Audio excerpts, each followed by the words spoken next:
আসসালামু আলাইকুম। সুখ-দুঃখের সংসারের আরও একটা নতুন ভিডিওতে আপনাদেরকে স্বাগতম। দেশ এবং দেশের বাইরের যেখান থেকে আমার ভিডিওটি দেখছেন, আশা করি আল্লাহর রহমতে আপনারা সবাই ভালো আছেন। আমরাও আলহামদুলিল্লাহ ভালো আছি। এখন বাজে রাত 10টা। রাতের খাওয়া দাওয়া, ঘর গুছানো সব কিছু শেষ। ঘুমাতে যাব তার ঠিক আগে হঠাৎ মনে পড়লো যে একটু চিয়া সিড ভিজিয়ে রাখি, সকালে উঠে খাবো। তো আমরা যেহেতু দুইজনেই খাই, তাই একটু বেশি করে আর কি ভিজিয়ে রাখতেছি। একটু উষ্ণ গরম পানি দিয়ে চিয়া সিডগুলো ভিজিয়ে রাখতেছি। তো এই 2-3 দিন থেকে এটা খাওয়া শুরু করেছি, আগে তেমন খাওয়া হতো না।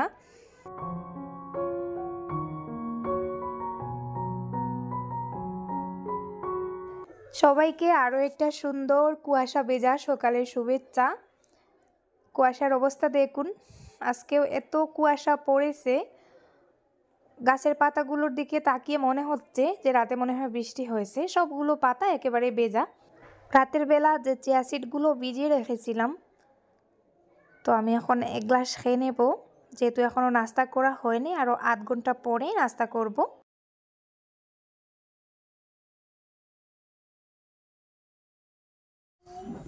বাবু উঠতায় নানি নানি খেরে ঠান্ডা লাগেনি শোনা ঘুম শেষ হয়েছে নানি কি ঠান্ডা লাগেনি ঘুমা ঘুমা ঘুমা সকাল 8টা বেজে গেছে, এখনও ঠান্ডা ছাড়তেছে না, কুয়াশাও রয়েছে এখনও। তো বাইরের দিকে আর কোনো কাজকর্ম করতে ইচ্ছা করছে না। একটু রোদ উঠলে বাইরের দিকে কিছু কাজ আছে, সেগুলো করব। আপাতত ঘরের কাজগুলো সেরে নিলাম। আর এই যে আমি বারান্দায় আমার ঝুলন্ত পটগুলোতে কয়েকটা গাছ লাগিয়েছিলাম। তো ওগুলোর গুঁড়ার মাটিগুলো একেবারে শক্ত হয়ে গেছে। ভাবলাম মাটিগুলো একটু কুড়ে কুড়ে নরম করে দেই, আর সেই সাথে একটু পানিও দিয়ে দেই।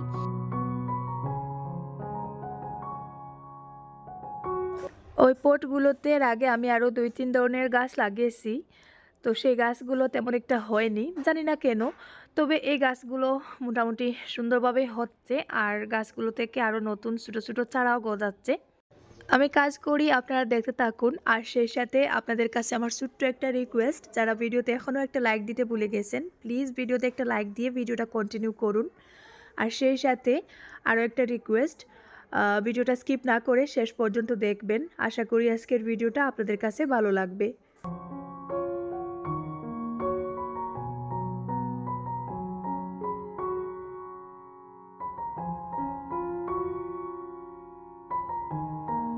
এখন বাজে সকাল 9টা। তো এখন ভাবলাম একটু গার্ডেনে কাজ করি। এই জায়গাটা খালি হয়ে গেছে। আগে আমি এখানে ধনিয়ার বিচি লাগিয়েছিলাম। সেই ধনিয়ার বিচিগুলো থেকে তেমন ভালো গাছ হয়নি, সামান্য কয়েকটা গাছ হয়েছিল, সেগুলো উঠিয়ে খেয়ে ফেলেছি। এর জায়গাটা এখন খালি পড়ে আছে। তো ওই জায়গাটা কাজে লাগানোর জন্য ভাবলাম এখানে কিছু ভেন্ডির বিচি লাগিয়ে দেই। ফেব্রুয়ারি মাস ভেন্ডি লাগানোর জন্য পারফেক্ট সময়। তো এখন যেহেতু ফেব্রুয়ারি মাস সামনে চলে আসছে, জানুয়ারি মাস শেষের দিকে, আর গড়ে কিছু ভেন্ডির বিচিও ছিল, ভাবলাম কয়েকটা বিচি এখানে লাগিয়ে দেই। আর পরে অন্য জায়গা খালি হলে সেখানে আরও কিছু বিচি লাগাবো।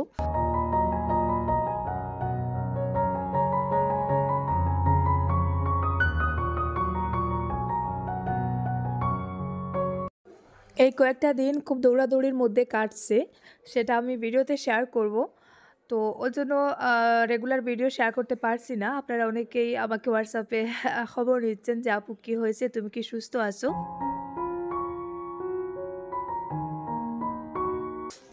শীতকাল চলে আসায় চারদিকে ঘাসগুলো একেবারে শুকিয়ে গেছে। আমার ছাগলটার প্রপার খাওয়া দাওয়া হচ্ছে না, তাই ওকে এক্সট্রা একটু খাবার দেওয়ার চেষ্টা করি। তো এখানে আমার শিম গাছগুলো থেকে কয়েকটা বুড়ো বুড়ো শিমের পাতা উঠিয়ে নিচ্ছি, যেগুলোর প্রয়োজন নেই। আর এখানে আমি যে কপির চারা লাগিয়েছিলাম, ফুলকপির চারাগুলো শুধু শুধু লাগিয়েছি, ওগুলোতে কোনো ফুলকপি হচ্ছে না। তাই ফুলকপির গাছগুলো উঠিয়ে উঠিয়ে এখন আমার ছাগলকে খাওয়াই। তো আজকেও কয়েকটা নিয়ে আসলাম, এই যে দেখুন।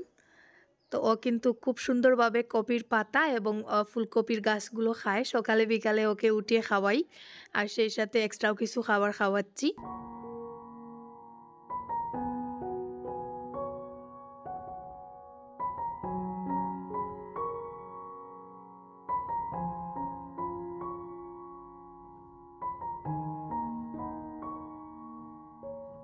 রাতের কিছু বাসন জমানো ছিল, তো বাসনগুলো সকালে আর ঠান্ডার কারণে ধোয়া হয়নি।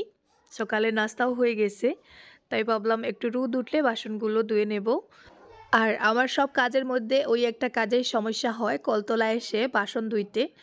কারণ পেটও বড় হয়ে গেছে, শরীর অনেক মোটা হয়ে গেছে, বসতে গেলে একটু কষ্ট হয়, বসার কাজগুলোতে আমার একটু সমস্যা হয়ে যায়। তাই মানে এই বাসন ধোয়ার সময় আমার সব আলসেমি চলে আসে।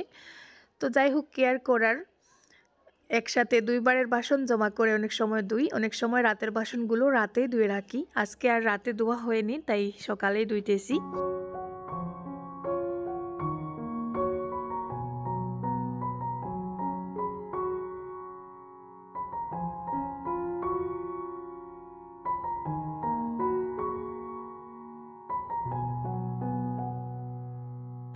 গত ২ দিন একটানা ভিডিও দিতে পারিনি।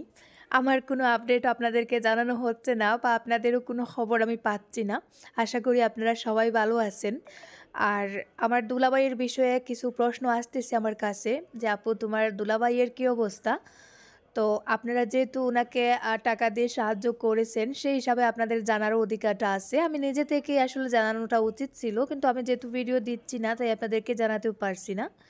উনাকে নিয়ে গুয়াহাটিতে ডাক্তারের কাছে যাওয়া হয়েছে গত পরশুদিন। এখনও আসতে ২-৩ দিন সময় লাগবে। তো আসার পরে কি হলো না হলো সেটা আমি অবশ্যই আপনাদেরকে জানাবো। আপনাদের পাঠানো ওই সাহায্যের টাকাগুলো পাওয়ার পরই উনাকে ডাক্তারের কাছে নিয়ে যাওয়া হতো। আসলে আরও ২-৩ জন আপু টাকা দেওয়ার কথা বলায় একটু ওয়েটিংয়ে ছিলাম, যে একজন ব্রেইনের রুগী, ডাক্তার বলেছেন মাথাটা ভালো করে টেস্ট করাতে হবে। তো আসলে টেস্টে অনেক টাকা খরচ হয়ে যায়, ওই কারণে আর কি অপেক্ষায় ছিলাম। তো জানি না, হয়তো এই আপুরা কোনো কারণে টাকাগুলো দিতে পারেননি, তাই আর অপেক্ষা না করে পাঠিয়ে দিয়েছি। বললাম নিয়ে যাও, তারপরে যদি আরও লাগে তাহলে তো আমরা ভাই বোনরা আসি, আমরা মিলে সাহায্য করব। তাই নিয়ে যাওয়া হয়েছে। আর ওখান থেকে আসার পরে আমি আপনাদেরকে আপডেট জানাবো, কতটা কি হচ্ছে না হচ্ছে, কি হলো সবটাই আপনাদেরকে জানাবো।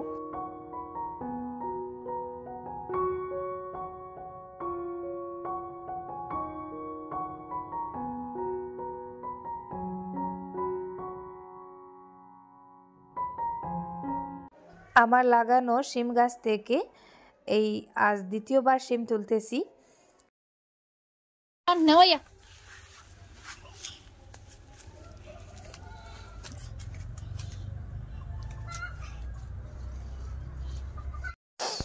এই যে দেখুন, এই শিমগুলো আরও আগে পাড়ার কথা ছিল, কিন্তু পারবো পারবো বলে আর পাড়া হচ্ছিল না। এই যে দেখুন, আস্তে আস্তে ফুটও হয়ে যাচ্ছে, বিচিগুলো বড় হয়ে গেছে।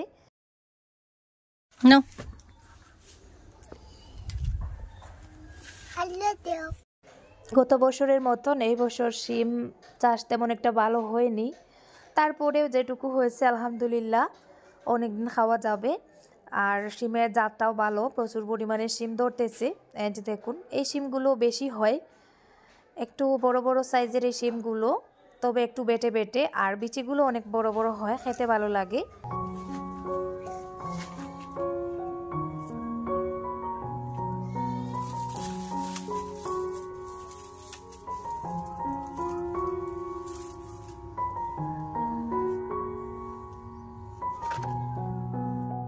আমি শিমগুলো পেরে দিলাম, আর আমার ছেলে জুড়িটা বয়ে নিতে সাহায্য করতেছে। শিফা চলে যাওয়ায় আমার ছেলেটা ঠিক আগের জায়গায় ফিরে এসেছে। আমি যখন ইউটিউবিং শুরু করেছিলাম তখন আরিয়ান আমার সাথে সাথে সব সময় থাকতো, ছোটোখাটো কাজে আমাকে হেল্প করতো। এখন যেহেতু সে আবার একা হয়ে গেছে, ওই কারণে সব সময় আমার সাথে সাথে থাকে, টুকটাক কাজে আমাকে হেল্প করার চেষ্টা করে। আর শিফা চলে যাওয়ায় আমার মনে হচ্ছে আমার ছেলেটাকে আমি আবার ফিরে পেয়েছি আগের মতন।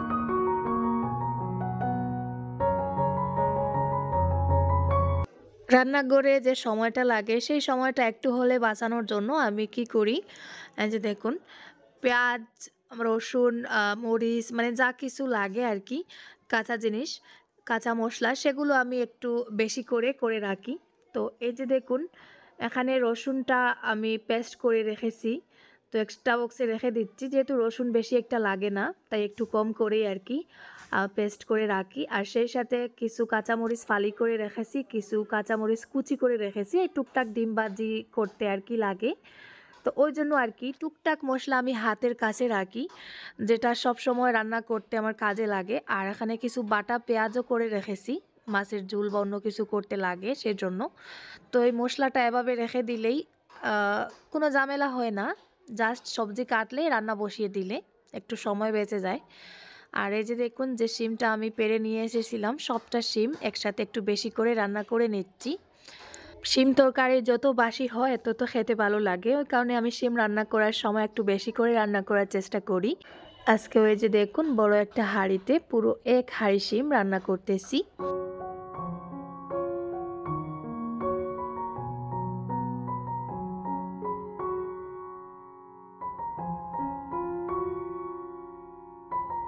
দুপুরের জন্য আরও কিছু সবজি রান্না করব।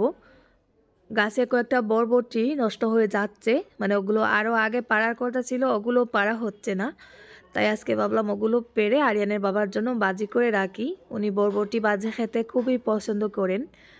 তো এই যে দেখুন এখানে কয়েকটা বরবটির গাছগুলো একেবারে মরে মরে যাওয়া অবস্থা, তারপরেও আমাকে ফল দিয়ে যাচ্ছে। তো এই যে দেখুন গাছ থেকে অনেকগুলো বরবটি তুলে নিলাম, পাতা নেই কিন্তু ফল হচ্ছে। তো যাই হোক এইগুলো আনলাম। এখানে মাত্র কয়েকটা গাছগুলোর স্বাস্থ্যও তেমন একটা ভালো না, তারপরেও যে এখান থেকে আমি ফল পাচ্ছি এটাই যথেষ্ট। তো আমি এখন বরবটিগুলো একটু ছোটো ছোটো করে কেটে নেব। এই যে দেখুন এইভাবে করে একেবারে ছোটো ছোটো করে কেটে বাজি করে নেব আরিয়ানের বাবার জন্য।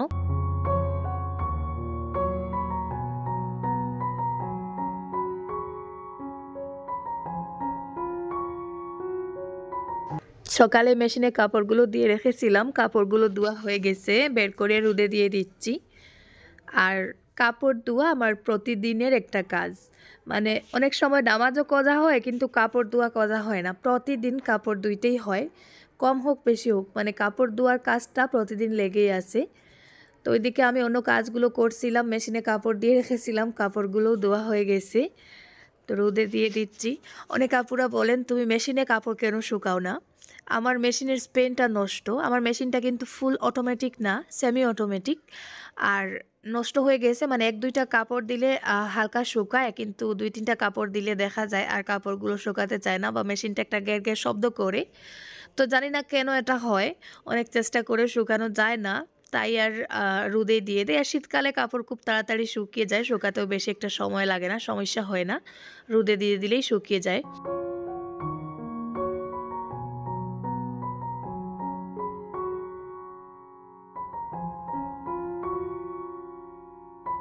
চলে এলাম দুপুরে রান্নাবান্নায়। সকালে শিম রান্না করেছি, এখন বরবটিগুলো ভাজি করব। তেল পেঁয়াজ কাঁচামরিচ একটু বেশি করে দিয়েছি। আর আরিয়ানের বাবা এভাবেই বরবটি ভাজি অনেক পছন্দ করেন। আর আজকে বরবটির পরিমাণও কম ছিল, ওটা দিয়ে বেশি একটা তরকারি হবে না, তাই ভাবলাম ভাজি করে নেই।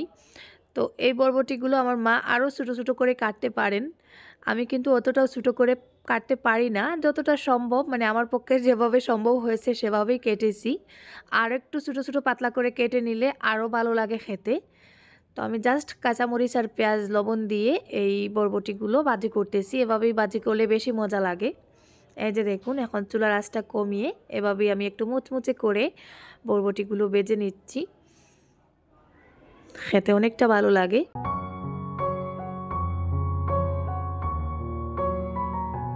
দুপুরে রান্নাবান্না শেষ করে আমি খাবার খেতে বসেছি। তো সকালে ভাত খাওয়া হয়নি, তাই আজকে দুপুরে ভাত খাচ্ছি। আর শিম দিয়েই প্রথমে শুরু করেছি, শিম তরকারি আমার পছন্দের একটা তরকারি। খাওয়া দাওয়া শেষ করে এখন আবারও একটু বাবার বাসায় যাব। আপনারা হয়তো ভাবতে পারেন এই তো 2 দিন আগে বাবার বাসা থেকে আসলেন, আবার কেন? আজকে বাবার বাসায় যাচ্ছি আমার একটা স্পেশাল কাজের জন্য, আমার কিছু গুরুত্বপূর্ণ কাজ আছে।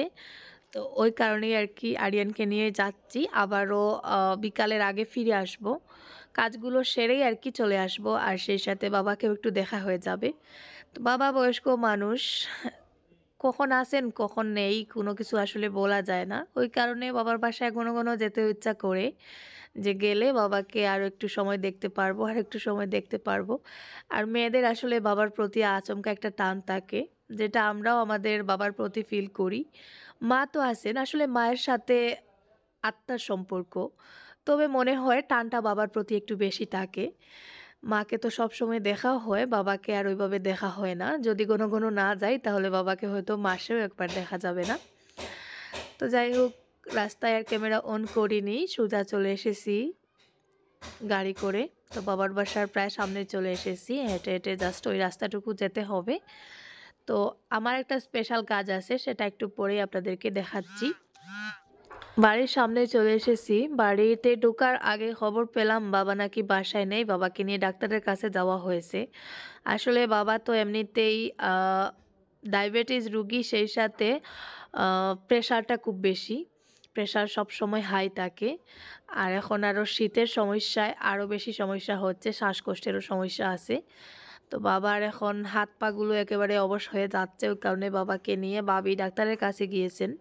তো আমাকে বলেননি, আমরা আসলে টেনশন করি, ওই কারণে ছোটোখাটো কিছু হলে আমাদেরকে জানান না। তো আমার কাজটা আমি বলি, এই যে দেখুন এখানে কিছু জায়গা রেডি করে রাখা হয়েছে, আমি এখানে কিছু সবজি লাগাবো। সবজি লাগাবো বলতে কিছু ধনিয়া লাগাবো, সেই সাথে কিছু বরবটি আর কিছু ফরাসির বিচি আর মিষ্টি কুমড়া লাগাবো। তো মা লাগাচ্ছেন, আমিও মাকে একটু হেল্প করতেছি। বাবার বাসার জমির মাটিগুলো এত ভালো, আমাদের আশেপাশের সবাই আমাদের জমিতেই সবজি চাষ করে। তো আমি ভাবলাম এই বছর আমিও কিছু একটা চাষ করে রাখি।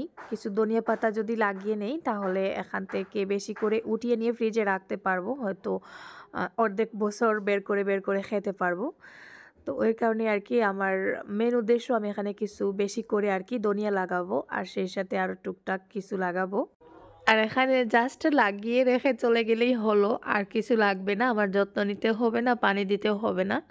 কারণ আশেপাশে বাবিরাও চাষ করেছেন আর মা তো আছেন, মাই দেখাশোনা করবেন। ওই কারণে আর কি লাগিয়ে চলে যাব, তারপরে বাকি যা কিছু করার হয় ওনারাই করবেন, আমি আর শুধু ফল নিতে আসবো আর মাঝে মধ্যে এলে দেখে যাব। এই আমার দায়িত্ব শেষ। তো জায়গাটা আগে থেকেই আর কি আমার বাই কুড়ে রেখেছিলেন, তো এখন মা শুধু মাটিগুলো একটু জোর জোরে করে ধনিয়ার বিচিগুলো লাগাবেন, আর আমি মাটিগুলো একটু জোর জোরে করে দিচ্ছি। আর এখানে কিছু মিষ্টি কুমড়াও লাগিয়েছি, বরবটিও লাগিয়েছি, সেগুলো অলরেডি লাগানো হয়ে গেছে।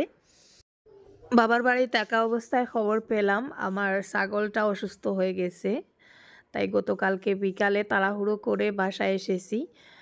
তো এখন ছাগলটাকে নিয়ে ভেটেরিনারি হসপিটালে যাওয়া হচ্ছে। ছাগলটা অনেক অসুস্থ। এই সেদিন অ্যাক্সিডেন্ট হয়েছিল, অ্যাক্সিডেন্টের পর থেকে ও ভালোই হয়ে গিয়েছিল, নর্মালভাবে খাবার দাবার খাচ্ছিল, হাঁটাচলা করছিল। তো গতকালকে আবার হঠাৎ কী হলো জানি না, আরিয়ানের বাবা ফোন করে বললেন ছাগলটা অসুস্থ হয়ে গেছে। আসলে ও প্রেগনেন্ট ছিল, ওর বাচ্চাটা নষ্ট হয়ে গেছে, হয়তো অ্যাক্সিডেন্টের কোনো ইফেক্ট হতে পারে। তো মিসক্যারেজ হয়ে গেছে, এটাই হচ্ছে সমস্যা। তো এখন খুব সমস্যা হচ্ছে, তো ওই কারণে ভাবলাম একটু ডাক্তার দেখিয়ে আনি। তো আরিয়ানের বাবা ছাগলটাকে নিয়ে ডাক্তার দেখিয়ে এই যে বাসায় নিয়ে এসেছেন। তো এখন মোটামুটি ঠিক আছে। আমি আসলে ভয় পাচ্ছিলাম যদি ছাগলটা মারা যায় বা কোনো কিছু হয়ে যায়। ডাক্তার ইনজেকশন দিয়েছেন আর ওষুধও দিয়েছেন, বলেছেন কিছু হবে না, বাসায় নিয়ে যাও। তো বাড়িতে এনে ওকে একটু যত্ন করে খাবার দাবার করাচ্ছি।